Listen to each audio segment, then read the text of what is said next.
Jake Herbert. All right, talk about your last several months since the trials. You've been all over the place. You've been doing some camps, you've been doing training camps, you've moved out here. So you've been kind of busy and unsettled. How does it feel to finally start getting back into a good, consistent training regimen? It feels great. I feel like I'm maturing into the wrestler that I have never been and that the wrestler I've always dreamed of becoming. It was a great learning experience 2011. Obviously it didn't reach all my goals, but it's a good thing because now there's room for improvement. I have new things to shoot for, and we're all in here, settled down, ready to go, getting as many people here onto the Olympic team as we can for 2012 and getting gold medals. Well, and that's, I don't know if you would ever call it a setback, not making the world team, but obviously that's something that you can really learn from, almost the hard way. What have you learned? I got to be learned, actually I learned you got to be ready for anything. I mean, you never know who's going to come out, who's going to step up, who's going to have the tournament of their life. It's wrestling, so on any given day, anybody can beat anybody, and I know that, on my absolute best day, I can beat everybody in the world, but I want to get to the point where I can have an off day and still beat the best in the world. I mean, I want to get that far ahead.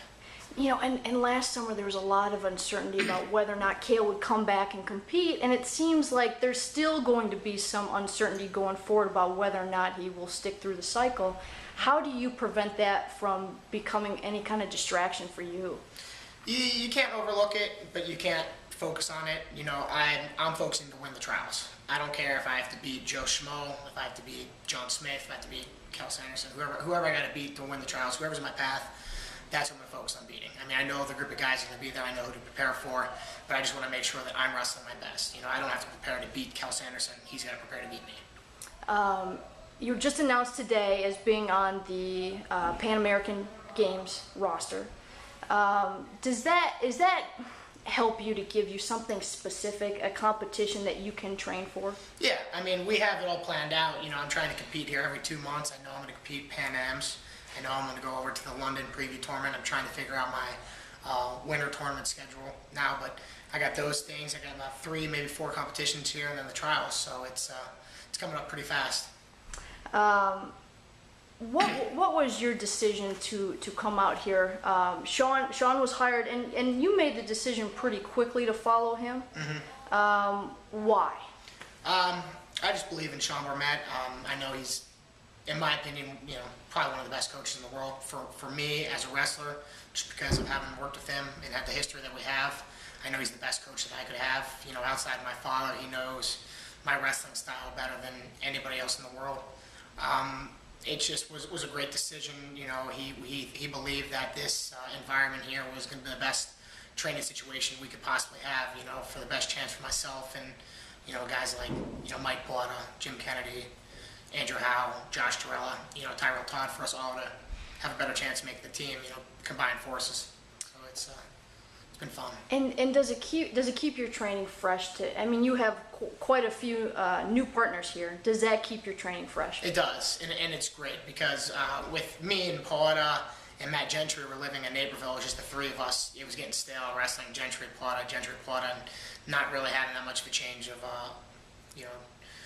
partners or anything. But here we got the whole Michigan team too, so a couple college guys that can come in and beat me up, and you get a different variety and everything, so it's nice. Well, and you were training mostly out of overtime, but you were also really close to your alma mater in Northwestern. Is it nice to actually move back to a college campus and kind of experience it? And this is how this freestyle training is turning into.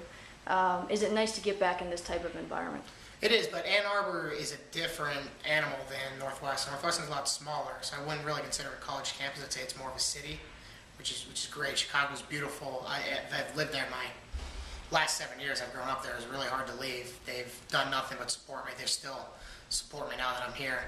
But yeah, coming here to Ann Arbor, it's fun. It's a real college town. It's it's football Saturdays. That's the whole town is wearing maize and blue all the time. And why? I want to know why everybody wears maize and blues all the time here.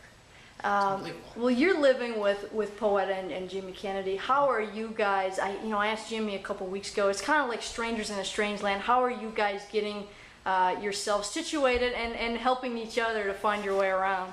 Oh, we're getting on. I mean, we're not really that shy. Anytime we can get Mike to get outside the house, he's a very outgoing, cute Italian boy. So people like him when he gets out there, but he's got this one in, one out policy when it comes to friends. So that's the thing that me and Jim have been struggling with. But we have fun. I wish I could show you the tags I have, but I don't have them anymore. Mike beat me last night and took them. Keep it fun. And finally, you guys already have a lot of pride in this Cliff King Wrestling Club, and you want to go challenge some of these other wrestling clubs in competition. I think it'd be great. I mean, I think that's what freestyle needs. You need to have competitions. You need to have like another team to root for outside of, what college you went for and things like this. I mean, the Ohio Regional Training Center, Nittany Lion Club, the Iowa Hawkeyes, Oklahoma State, they all got, great wrestling programs, and they also have one thing in common. They all have a great freestyle wrestling club. So I think it'd be a good thing to get together, even if it's just a fun exhibition match. You can only get 3 or 4 matches.